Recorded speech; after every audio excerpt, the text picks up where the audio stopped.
안녕하세요. 민경재 목사입니다. 우리 안성희 소장님 인사드리겠습니다. 네, 안녕하세요. 안녕하세요. 예, 한 주간 잘 지내셨죠? 예, 반갑습니다. 예. 오늘 소장님 그 AA 주기도문으로 이제 동중독자들에게 권하는 그 평온함을 권하는 기도에 대해서 말씀해 주실 겁니다. 이 말씀이 굉장히 중요한 말씀이니까 잘 들으시기 바랍니다. 예, 소장님 부탁드립니다. 네, 목사님한테 이제 하나 여쭤줄 것이 있습니다. 예. 예, 사람들이 기도에 대해서 잘 모르는 것 같아요. 예. 그리고 믿지 않는 사람들 경우에 기도한다고 내 문제가 해결이 될까 이런 생각을 많이 하고 있거든요. 나에게 내가 감당할 수 없는 문제가 생깁니다. 그렇습니다. 그래서 기도한다고 그 괴로움이 사라지고 마음의 평온함이 올까요? 그 문제로 상당히 의아해하거든요. 믿지 않는 사람들은. 그 문제에 대해서 좀 목사님 의견을 듣고 싶습니다. 보통 우리가 전도할 때 기도하면 다 이루어진다는 식으로 전도를 합니다. 그런데 이제 사실 기도는 하나님과의 대화입니다. 이제 신앙이 깊어지면 스스로 깨닫게 되는데 기도를 통해서 우리가 원하는 것만을 이제 구하는 게 아니라 물론 믿음으로 구하면 주시죠. 하지만 정욕으로 구하면 안 주십니다. 그러니까는 기도는 우리의 소원을 구하는 것보다는 하나님의 뜻을 우리가 올바로 아는 거기에 참된 의미가 있는 것이죠. A에서 가장 중요시하게 여기는 것이 그 평온함을 찾는 기도문입니다. 여기에 대해서 설명을 좀 드리도록 하겠습니다.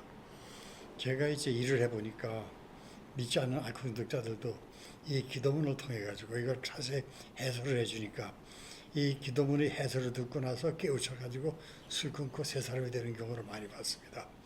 그래서 종교적 차원을 떠나 가지고 회복의 목적이니까 회복에 필요한 이 기도문에 대해서 말씀을 드리고자 합니다. 예수님과 12제자에 대해서는 믿지 않는 분들도 다들 알고 계실 거예요. 예수님의 제자 12사도가 있었습니다. 그 12사도들이 예수께서 설교하는 것을 가장 많이 들었지만 주여 우리에게 설교하는 것을 가르쳐 주소서 하고 부탁한 적은 없습니다. 또 그들은 예수님이 가르치는 것을 많이 보았지만 주여 우리에게 가르치는 법을 가르쳐 주소서 하고 부탁한 기록도 없습니다. 또 그들은 주님이 병 고치는 것을 많이 보았지만 주여 우리에게 병 고치는 법을 가르쳐 주소서 하고 청했던 기록도 없습니다. 예수께서 죽은 자를 살리시고 성난 파도를 잔잔케 하시고 소경의 눈을 뜨게 하시고 규모거리를 듣게 하시고 귀신을 몰아내시고 빵 5개와 물고기 2마리로 5,000명을 먹이시고 12광주리를 남기셨지만 그런 일 하는 법을 가르쳐 달라고 요청한 기록은 성경에서 찾아볼 수 없습니다. 만약 그들이 이런 것을 예수님께 배워 써먹었더라면 세상에서 가장 큰 부자, 오늘의 재벌이 될 수도 있었을 것이고 또 그를 따르는 팬덤이 폭발적으로 일어나 아마 왕으로 추도될 수도 있었을 것입니다. 그러나 그들은 그 모든 것을 가르쳐 달라고 부탁하지 않았습니다. 그러나 그들은 예수께서 기도하는 것을 보았을 때 또 그 눈물을 보고 그의 기도가 응답되는 것을 목격했을 때 그들은 주여 세례 요한이 자기 제자들에게 기도를 가르친 것과 같이 우리에게도 기도를 가르쳐 주소서 하고 부탁드렸습니다. 그래서 생겨난 것이 마태복음 6장 9절에서 13절의 주께서 가르쳐 주신 기도, 즉 주기도문입니다. 이 기도는 하나님의 마음을 병케 할 수 있었습니다. 그뿐만 아니라 기도하는 자를 병케 합니다. 변하게 합니다. 이와 같은 원리에서 채택된 것이 AA의 주기도문인 평온함을 청하는 기도입니다. 전 세계 150여 개국에 전파되어 있는 AA 모임 방벽에는 여기 150여 개국이라고 제가 말씀을 드렸는데 이건 제가 갖고 있는 AA에서 만든 익명의 알코올 중독자라는 책 1995년 판에서 150여 개국이라고 그러더라고요. 그리고 세월이 많이 흘렀으니까 더 많이 확산이 되어 있을 겁니다. 그런 AA 모임 방벽에는 적어도 5개국 말로 된 다음과 같은 기도문이 쓰여져 있는 것을 볼 수 있습니다. 지금 이 시간에도 우리나라 어딘가에서도 알코올 중독자들이 모여서 이 기도문을 암송하고 AA 모임을 하고 있을 겁니다. 기도문 내용이 이렇습니다. 하나님, 어찌할 수 없는 것을 받아들이는 평안함을 주시고 어찌할 수 있는 것을 바꾸는 용기를 주시고 그리고 이를 구별하는 지혜도 주소서. 평안함을 청하는 기도문이 첫 부분입니다.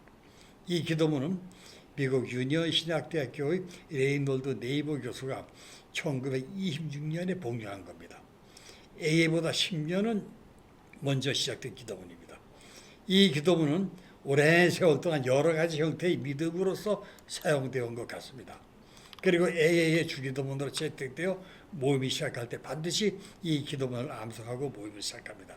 지금도 알코올 중독자들의 자주 모임이나 AA 모임이나 마약 중독자들의 단약 모임, 그리고 도박 중독자들의 단도박 모임 등 자주 모임에서 폭넓게 쓰이고 있습니다. 우리가 어떤 종교를 가졌든지 아니면 무신론자든지와 관계없이 많은 중독자들은 이 기도문이 중독을 끊게 하고 올바른 생활을 유지해 나가게 하고 평안한 삶을 즐기는 데 있어서 훌륭한 안내자가 된다는 것을 알아야만 합니다. 우리는 이 기도문을 교회의 성도들이 예배 시간에 드리는 주기도문처럼 하나의 일상적인 기도로 보든지 아니면 실질적 기도로 보든지 또는 강렬한 소망으로 보든지와 관계없이 이 기도문은 우리 건전한 정서적 생활을 위하여 단순한 규정을 제공하여 주고 있다는 사실을 알아야만 합니다. 네이버 교수의 기도문의 첫머리 어찌할 수 없는 요 앞에 우리는 알코올 중독자라는 하나의 전제를 놓고 있습니다. 자신들은 알코올 중독자라는 사실입니다. 그러니까 어찌할 수 없는 것이 무엇이냐? 알코올 중독자라는 사실입니다. 이걸 내 능력으로 어찌할 수 없다는 겁니다. 그러니까 어찌할 수 없는 것은 우리는 알코올 중독자라는 겁니다. 즉 알코올 중독이라는 병은 우리로서는 어찌할 수 없는 것이라는 겁니다. 우리가 살아온 인생을 10년쯤 되돌려서 다시 살 수 없으며 갑자기 키를 20cm쯤 더 키워서 유명한 농구 선수가 될 수도 없습니다. 돈 많고 지위도 높은 부모의 자식, 소위 금수저로 다시 태어나 승승장구하는 촉만 받는 젊은이로 다시 태어날 수도 없습니다. 이와 마찬가지로 한번 알코올 중독자가 된 사람은 다시는 정상적인 의지자로 되돌아갈 수는 없습니다. 한번 알코올 중독자가 된 사람은 알코올로부터 영원히 회복될 수는 없습니다. 현대의학으로도 그것은 불가능합니다. 그렇다고 얼씨구나 좋다 하고 계속 술을 마시다가 비참한 최후를 맞아야 한다고 생각하지도 않습니다. 술 문제를 인식하고 회복을 해 알코올로부터 자유함을 얻기 위해 이 프로그램을 시작한 이상 다른 중독자들처럼 술을 마실 필요는 없습니다. 술을 마시지 않는 알코올 중독자가 되는 겁니다. 둘째 구절입니다. 어찌할 수 있는 것을 바꾸는 용기. 마시는 중독자에서 마시지 않는 중독자로 바꾸는 것입니다. 그 대표적인 사람이 미국의 부시 대통령입니다. 그는 나이 40이 될 때 유명한 알코올 중독자였습니다. 그 안에 폭탄 선언에 크게 깨닫고 술을 끊었습니다. 그 안에 로라 부시 여사는 청년 부시와 단판을 벌입니다. 나와 술 중 하나를 선택하라고 윽박질렀습니다. 정치 명문가에서 태어난 부시는 정치적 야망을 달성하기 위해서 사회적 흠결이 되는 이혼을 피하고 싶었습니다. 부시는 아내 로라의 제안을 수용하기로 결심하고 빌리그리암 목사님의 도움으로 술을 끊고 대통령에 대해 훌륭히 막중한 임무를 수행하지 않았습니까? 모든 중독자도 그런 변화가 가능합니다. 그러기 위해서 자신이 변화시킬 수 있다는 사실을 아는 지혜가 필요합니다. 이상과 같은 이유에서 우리는 평안함을 청하는 기도를 이용하는 겁니다. 그 내용을 소개해 드리도록 하겠습니다. 평안함을 청하는 기도입니다.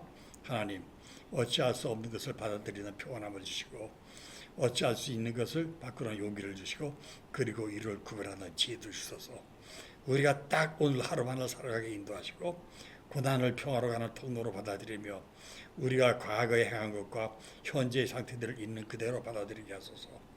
그리고 제가 하나님의 뜻에 따라 모든 것을 포기한다면 하나님께서는 모든 것을 올바로 고쳐주신다는 것과 이런 삶에서만이 진정한 행복이 있고 오직 하나님과 함께 살아갈 때만이 영원한 평안함이 찾아옴을 믿게 하소서. 믿게 해달라고 합니다. 믿지 않으니까. 우리는 이 기도문에서 많은 것을 배우고 또 깨닫고 또 많은 것을 얻을 수 있습니다. AA에서는 편의상 앞의 첫 구절만 봉독하지만 우리는 중독자가 아닐지라도 이 기도문의 전문으로 하루를 시작하고 하루를 마감하는 지혜를 가져야만 합니다. 어찌할 수 없는 것을 받아들이는 평안함을 주시고 어찌할 수 있는 것을 바꾸는 용기를 주시고 먼저 어찌할 수 없는 것과 어찌할 수 있는 것을 구별해 봅시다. 그 전제 조건으로 우리는 나약하고 한계가 있는 신이 아닌 인간이라는 사실을 명심하고 이 작업을 시작해야만 합니다. 먼저 어찌할 수 없는 것을 살펴봅시다. 어찌할 수 없는 것. 알코올 중독자에게는 알코올 중독이라는 병이 어찌할 수 없는 것이고 기타 당뇨나 고혈압 또는 암과 같은 불치병이 여기에 속할 겁니다.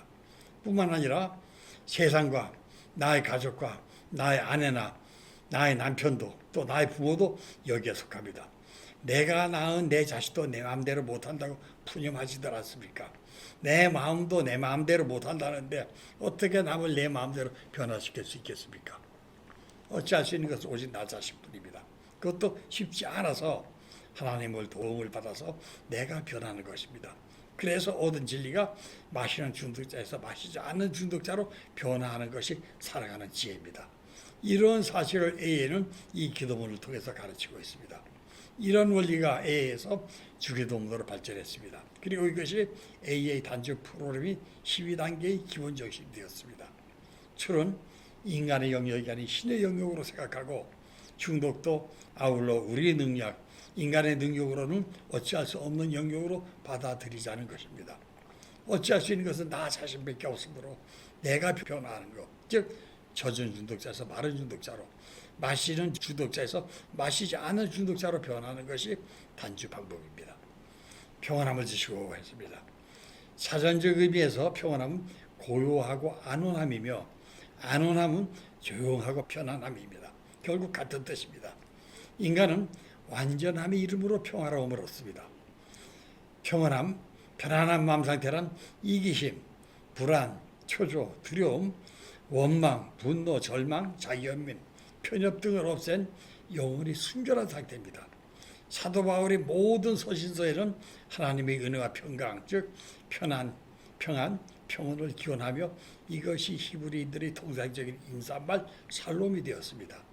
그들은 택한 백성이었으나 지정학적으로 한반도와 같이 열강 이방에 둘러싸인 약한 백성으로 샬롬, 즉 평안이 필요했던 것입니다. 그들은 택한 백성이라는 민족적 자부심과 자존심 때문에 겸손하지 못하여 다른 이방 민족이 번영할 때 실패했습니다. 그 대표적인 예가 이방 민족이 왕족으로 번영하는 것을 보고 이를 시기하여 사울을 왕으로 세워 고난을 자초했습니다. 그들은 이방 열간의 위협 속에 살아야 했기 때문에 항상 불안하고 두려울 수밖에 없었습니다. 그들은 믿음을 버리고 택한 은혜에 감사할 줄 모르고 자신들을 지극히 사랑하셔 질투하시는 하나님 이시기에 권선을 위하여 선을 권하는데도 불구하고 징계하실 때 감사하기보다 오히려 원망하고 하나님을 비난했습니다. 또한 하나님이 지켜주시고 함께 하신다는 믿음을 상실할 때 그들은 이방 세력을 두려워했으며 택한 백성이 왜 이런 고통을 받아야 할까 하는 절망에 사로잡혀 자기들을 측은히 여겼고 그리하여 평온함을 상실했습니다. 그리하여 디아스포라, 포로, 유랑을 2000년 계속할 수밖에 없었습니다. 우리 경우는 어떠합니까? 우리는 왜 평안함을 얻지 못합니까? 왜 술을 마시면 평안함이 옵니까? 만약 내가 무엇을 해서 기분이 좋아진다면 나는 그것을 계속하고 싶어질 겁니다. 그 일을 계속해서 나를 계속 기분 좋게 만든다면 아마도 습관적으로 그것을 하게 될 겁니다. 일단 습관이 되면 그것은 내게 중요한 일이 될 것이며 그것을 멀리하면 그리워지게 될 겁니다. 다른 말로 하면 나는 그것에 집착하게 된다는 얘기입니다. 그것을 하지 못하면 스트레스를 받을 것입니다. 그래서 스트레스를 해소하기 위하여 그것이 좋지 않은 것일지라도 무리해서 그것을 합니다.